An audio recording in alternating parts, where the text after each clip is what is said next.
Jim Forrest joined by Steve Gilmore, the mayor of Ashland. Good morning. Good morning, Jim. Good to see you. All right, let's talk a little bit about the good news yesterday with the Toyota dealership, Greens Toyota, opening up in downtown Ashland, down at 35th Street. I guess that's where it is, where the Bluegrass and Hex used to be. Right. And that's going to really make that end of the town something else. It's just wonderful. We've been working on it. We've been working with them. I covertly mentioned it to you a few times. Yep. I don't think I ever told you the company till maybe just the other day.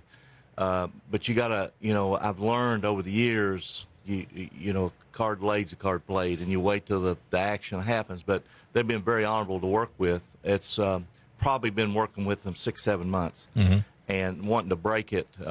We wanted to have a press conference, and I told you about that. We wanted to have our own press conference and do a big deal. And Toyota wanted to be here. They wanted their corporate people here. So we had about 3 corporate people here Tuesday. Great. Monday, I'm sorry. And all great people. We're glad to see them. How this played out, when the franchise was available that used to belong to Fannon's. Right. About 34 dealerships, not just in the tri-state area, but pretty good region.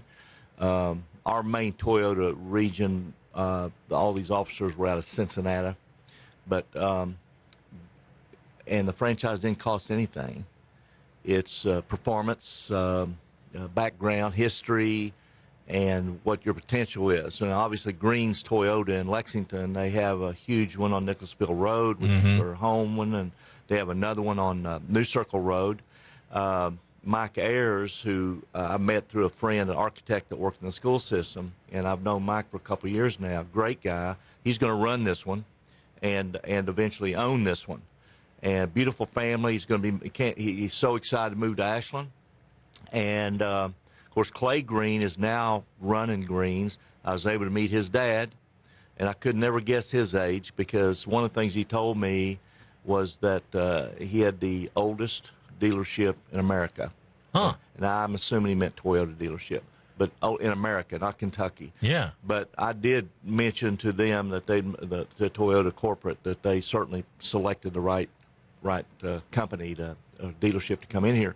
They've been great to work with. Hadn't asked for anything. And I mentioned this when I introduced Clay to the crowd that was there. And in doing so, I told him, I said, one of the great things about Clay and this dealership, when he came in to see me the first time, I talked to him on the phone several times. He said, we want to be in the city limits of Ashland. Now, how many, big deals come in like that? And because usually, real polished industry and companies, they want where the schools are, where commerce is, the people and all that. He wanted in the city limits. It meant a lot to me. And another statement he made, and I repeated this in the groundbreaking Monday, was that, listen, the word in Lexington is Ashland's a place to be. Now, granted, for the most part, it's due to Brady Industries. Yeah, yeah. But if you just look around and see all the little things that are happening, and I was so glad to get this groundbreaking, and they already had part of that lot totally cleared. You go up there, actually yesterday, the day after, they have all of the asphalt, the entire 4 acres. The paper I think said 3, and we had the TV reporters and of course the newspaper. A couple of them were interviewing me, and I'd mentioned that I'd called J.C. Williams, the owner of the property, who is a friend. I've known him a long time.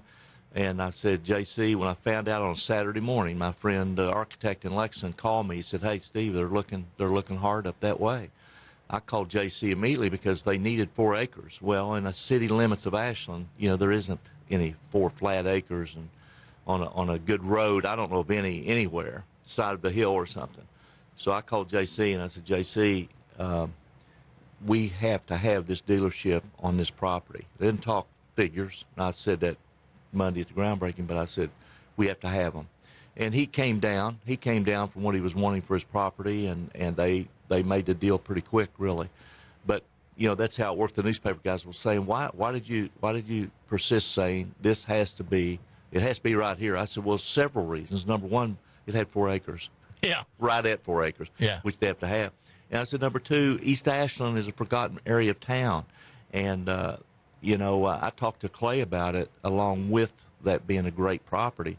He was excited about, and he quoted him in a paper that, he's excited to be part of maybe a rebirth of that part of Ashland. Mm-hmm. And he will be, trust me. Yeah, oh yeah.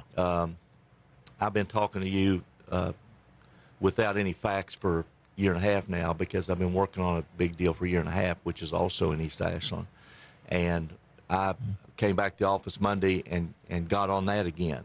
But I also was able to have lunch with Mitch McConnell the other day and sat with him talking about, some help on a situation, which it's all happening right now, playing out. It's going to be big. It's going to be probably the biggest thing for us, since I'm not sure when, if we can pull this off for the city, for jobs. That I've actually started working on this. I got elected in 2000. I got elected in 2016 for this 2017, but I started the Friday morning after the Tuesday election. I met with a group here in town, and then I met with corporate people on December 15th of 2016 and started this ball rolling. And I've been working on it ever since, because it's such a big thing that can happen for Ashland. And we're getting closer by the minute. And you'll have a whole lot to say about it, Great. Talk about it. But it's exciting for the future of Ashland. Great. I want to ask you something before we take a break. I heard, and I don't know if you can even comment on this or if there's any truth to it, because you know how rumors get started. But I heard there's also some talk about something happening at AK Steel. Have you heard that, or can you comment on it? No, I really haven't, and I'm staying in touch with those people, regularly, almost once a week, once every couple of weeks, not only with their lawyer but with some of their people in Middletown. The union leadership that I met with right when I took office, I told them my number one priority was getting as many people back to work at that plant. That was the key for me. And they were pretty resolved to the fact that it was never going to get back where it was, and they understood that. They understood that they probably would not make the salaries they were making. Right. Benefits would be reduced considerably, but they were still anxious and excited to maybe get back to work. Some of them have taken other jobs already, sure. As has through the mill. But of late, we haven't heard anything specific, but that's a good rumor to have. That's a good rumor. What else is going on in the city? Because, that was great news. You got another big business from the Lexington area with the RV, Bluegrass RV, coming out on 60. Deal for everybody. That's already open. So, you got businesses from other parts of the states that are looking to Ashland. And like you said, it's all because of Brady. Any word yet on Brady? What are they doing out at the industrial park? Well, my last little sit down with Craig Bouchard a couple weeks ago, he's working on a couple bigger things that would be, in my opinion, quality of life issues for Ashland and the region, which obviously when you put the investment they're putting in, he wants to attract workers, he wants to keep workers and all that. So Craig's he sets the bar high on things, and he's a really likable guy and is making an impact here. I told him that, most of the people I run into want to know when they're going to dig a hole out there. Is this going to happen? Is it really going to happen? So I think they're set to begin construction in September. I mean, we've been meeting with them on water supply and pump stations. I've the city manager and our city engineer, we've driven the route all the way out there to see where and what we need to do with some pump stations we already have. So their demand is going to be quite great. And if it all plays out, it's going to have a very positive effect on our other water users, especially our city of Ashland people, because it's going to allow us to really keep our rates down because of the volume we would be selling to them. And that's what I think some people don't understand is even though they've had the groundbreaking ceremony and they're getting ready to start construction, there's so many things that have to be done before construction can start. Absolutely. He's going to, the way they build that plant, in order to hold all the weight's going to be in there, they're going to drive down, I don't know how many, 20, 30 feet and put big pylons down in the ground to hold it, which, I think that's probably, I know that's what happened down in South Shore. They ended up, the soil, they could not, it wasn't going to hold that plant. So this one, they did all the field tests, and yes, it will hold it. I mean, I'm as anxious as anybody to see dirt fly out there and get these 1,000 construction jobs going, and hopefully most of them are from right in the region. I know a friend of mine was talking to some of their top people the other day. Actually, he was from one of the unions, and they said, well, we've got to find more housing, we've got to find more hotel space and apartments for all the workers will be coming in. And my friend said, well, why do you think you need that? We've got the workers right here in the area that live in the region that'll be coming back and forth from their home. You know, they don't have to, you know, 4 or 5 in a room to work construction job here. I'm sure there'll be some like that, and that's fine. It's good for the hotel business.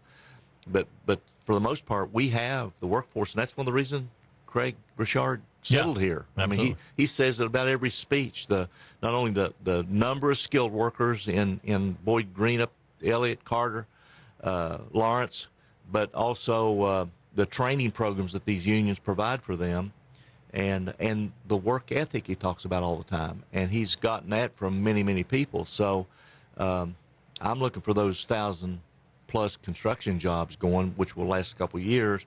And then the 700-800 people will be working on a regular basis. It's going to help me, you, the radio station, everybody in the whole area. Let's talk. One final question before I let you go. Sure. The hotel, how downtown here, how's that going? They're going great guns. They're still hoping maybe mid-September toward the latter. And I told Jimmy the other day when I saw him, he's around all the time. He and Andy, both of the developers, great guys. I said, you know, I probably had 6 or 8 calls from class reunions in the area, predominantly Blazer High School, but Boyd County High School, Russell, planning situations where not only can they stay there, but use the banquet hall for their banquets and all that. So when I tell Jimmy that, he gets antsy and nervous and everything. But I said, and a lot of these are going to start taking place in October for sure, because that's kind of the reunion month of the early November to stay away from the holidays. But I just think it's going to be a booming success. Ironically, you know, I mentioned a couple things. One is, you know, when I worked for John Clark Oil when I first retired from the school system, and it didn't ever seem to make sense to me, but a station would go in on a corner somewhere, and John Clark, who is a pretty gifted businessman, we'd be buying a corner across the street. And I learned that, you know, I mean, you drive around communities anywhere, and they say, why do they put all these service stations together? Because it's just like Toyota going on 35th Street. You can turn and go in there, and then if you want to keep shopping, and you come down to Boyd County Ford, Don Hall Chevrolet, the Honda dealership on down the road, Glockner's. I mean, that's the way people shop for cars, and they're going to be on the same beltway to do that. Well, service stations is the same kind of thing. Well, now we're getting all kinds of interest in putting another hotel in Ashland. In fact, we think we're going to have one here in the downtown. So, and it's because they look at this hotel and the number of rooms, and they're thinking also it's going to be a very reasonable rate here, but they can put a nice hotel in and be under that rate for people that need a little bit less. Maybe a convention needs a little bit less for their people. So it's one of those things where it's not like, oh, well, they've already got a new hotel going in Ashland. No, they think they can get run off easily from it. And, you know, all of our little places all around the county, they're full all the time. Oh yeah, yeah. So why not put something downtown where people can walk around, eat, shop, so forth, you know. So that's happening now. Our economic development department's met with 2 or 3 hotel chains who want in downtown Ashland. They don't want out on the interstate. They want in downtown Ashland. That's a great sign. It's a great feeling for us. Toyota is going to be such a breath of fresh air in that part of town. We need to do more up there. We need to develop more. There is land up there to be developed. We have a guy that's already looking very close to the Toyota property to develop it, just so he can put some stuff in. That's really, it's not the city limits, but it's kind of the gateway to Ashland. Yeah, absolutely. Right there at that point. Absolutely. It's an exciting time to live in Ashland. Sure is. Mayor, thanks for coming by, and we'll see you in a couple of weeks. Thank you, Jim. All right. Mayor Steve Gilmore of the city of Ashland, our guest here on The Breakfast Club.